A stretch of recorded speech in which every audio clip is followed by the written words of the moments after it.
Oi, pessoal! Hoje vamos falar um pouco sobre a síndrome de câncer de mama e ovário. Bom, o que é o câncer? O câncer é uma neoplasia maligna. Nada mais é do que uma proliferação celular, ou seja, o surgimento de novas células a partir de divisão celular descontrolada. Isso ocorre devido à perda de mecanismos de controle, seja por herança genética ou por uma mutação causada pelo ambiente externo. Por si só, a divisão celular descontrolada não pode ser chamada de câncer. Isso ocorre apenas quando o descontrole atinge tecidos vizinhos, que não aquele de origem, podendo também sofrer metástase, quando avança para outros órgãos. Mas como isso acontece? Bom, todos nós recebemos duas cópias de um determinado gene, de origem materna e origem paterna. A divisão celular é um processo muito regulado, mas existem duas formas através das quais ficamos suscetíveis a um descontrole desse processo. A primeira se refere a um conjunto de genes chamados proto-oncogenes, que normalmente funcionam favorecendo e estimulando a divisão celular.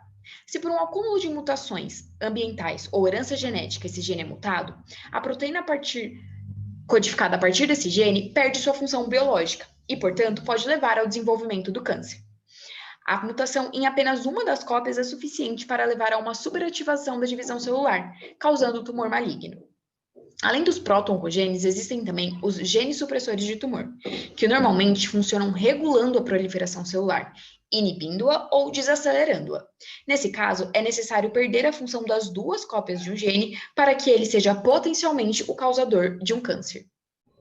Logo, os genes supressores de tumor estão relacionados aos aspectos centrais do metabolismo celular. Os genes BRCA1 e BRCA2, muito associados ao câncer de mama e de ovário, são alguns exemplos. Assim, quando há mutação nesses genes, há uma desregulação no reparo de danos ao DNA e no controle do ciclo celular, ou seja, da proliferação de células. Dessa forma, o câncer se caracteriza como uma doença genética, pois é originada a partir de uma alteração no material genético. Isso se deve, na maioria das vezes, a uma causa somática, ou seja, a mutação está presente em apenas um grupo de células não germinativas e surgiu ao longo da vida provavelmente devido à exposição a fatores de risco, como radiação, infecção, toxinas, etc. Mas a causa também pode ser hereditária, em que a mutação é herdada através das gerações. Mas por que discutir sobre o câncer de mama?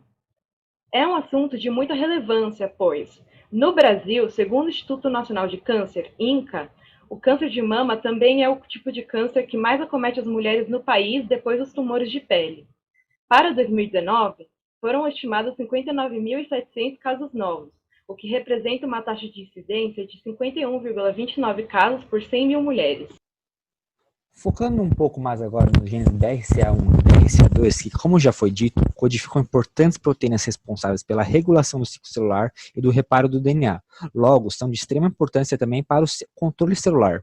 Nós sabemos que, em alguns casos, esses genes podem sofrer alguma variação patogênica, ou seja, uma alteração genética que poderia levar a uma doença causada pela perda da função dessa proteína reguladora, e que aumentaria drasticamente o risco de câncer de mama e de ovário.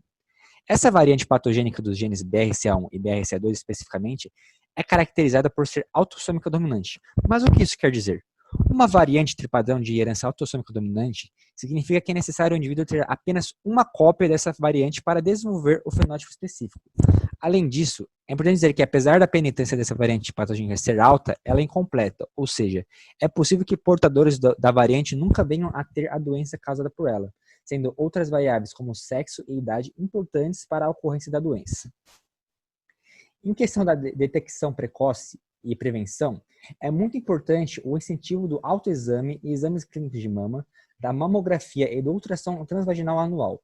Importante pontuar também que a presença de familiares jovens com menos de 45 anos que possuem câncer de mama ou de ovário são indicativos de possível histórico familiar de herança da variante de BRCA1 e BRCA2, sendo recomendada uma melhor investigação para se evitar futuras complicações. E por fim, aos indivíduos que fizeram o teste genético e que possuem a variante patogênica, é recomendado mastectomia bilateral como prevenção contra o câncer de mama.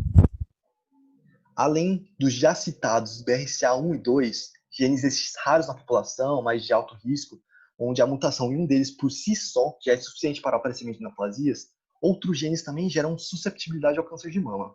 Alguns com risco moderado, como os genes ATM, SHEC2 e PLB2.